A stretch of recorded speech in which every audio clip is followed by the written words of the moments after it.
What's going on, everybody? Dan with Right Now Powder Coating. I'm exhausted. It's been a long, long day.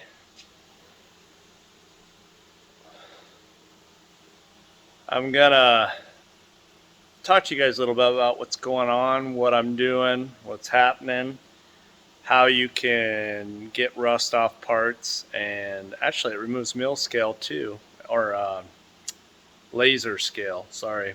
Um, it's been a day. Let's just go. Let's go. Let's do it.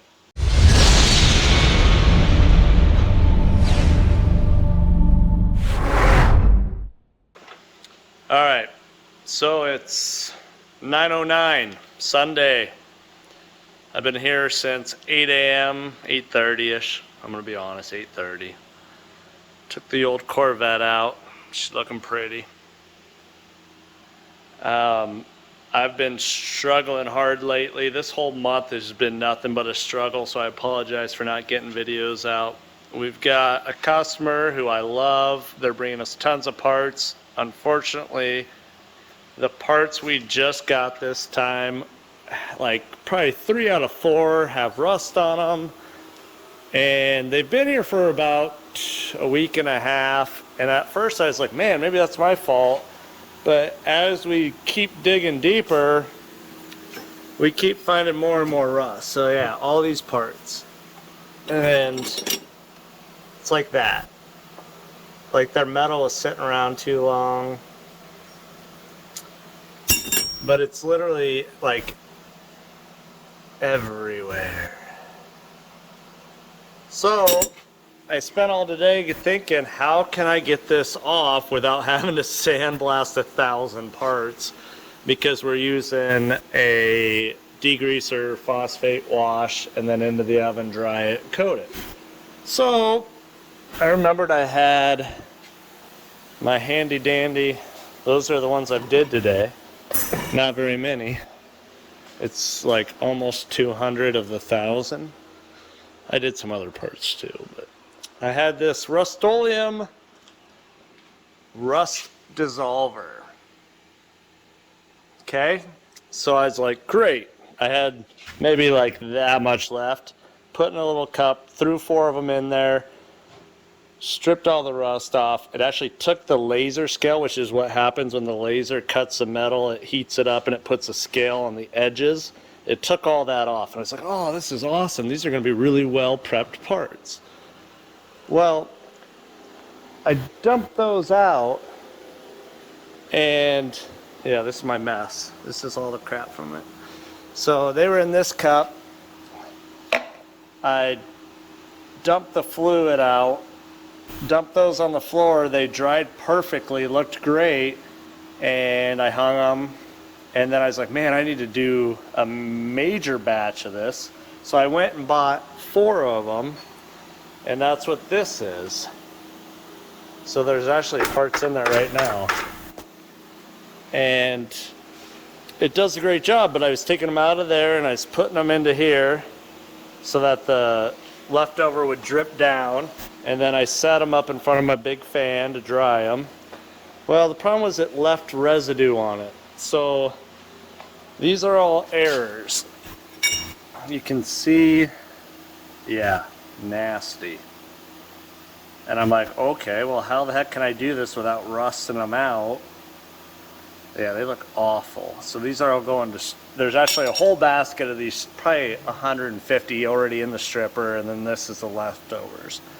So I'm like, what can I do to prevent this and be productive? So what I ended up doing was we're now taking them from that bath into here, over to there. I pour them out on the floor, we rinse them all off, and then the air line there, blow them off to get them dry really fast, and then I just bring them back and hang them. So this is kind of what they look like.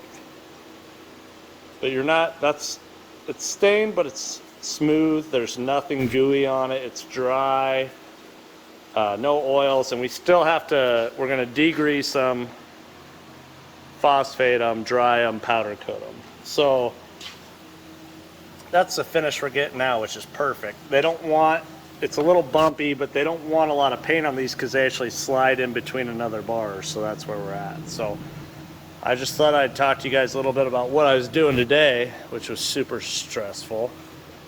We did manage to knock out all these bars, and then a bunch of little mini bars like that. And this whole box is full of them. So I had an okay day. I got all this hung for tomorrow. I'm hanging this for tomorrow because I'm done. I'm spent. Unfortunately, I had to let go of my last employee for reasons I don't want to really get into, but I'm hiring, so I've got 5 people that applied over the weekend. We're going to go ahead and try and get them to come in and do an interview so I can get some people hired, because I am swamped. I'm busy. As you can see, I'm full in here. There's not a lot of room for anything. So we're also looking to upgrade our space. I went and looked at a shop last week, and I'm actually going to put an offer in on it this week, pending the bank approval of the loan. So cross your fingers for me. It'd be a 30,000 square foot place. The place I'm at now is only about 4,400. We're only going to use about 12,000 of it and lease the rest of it out just because I don't need it. Plus I need some help paying the rent. So hopefully this video helped you guys out a little bit. If you're trying to strip those parts, make sure you, with this Rust-Oleum rust dissolver, make sure you, sorry about the lighting there. Whew. Make sure you rinse them off, blow them off, and then you're good to go into your pre-treatment. It took me way too long to figure that out, and I think it's just because I'm overworked. I've been doing 14 to 18-hour days, even before I had to let my last employee go, which was last week, and I'm exhausted. My body hurts. I'm ready for a bigger place and more employees. We're going to try and get into a big town. This town's only 400. Newton's probably 15, 20,000. So that's what we're going to try and do. But we got a busy week coming up. I may try and shoot some video. I just want to get some out to you guys. Something helpful, but also to help you guys know where I'm at. So hit the like, subscribe, and we'll see you on the next one. Later.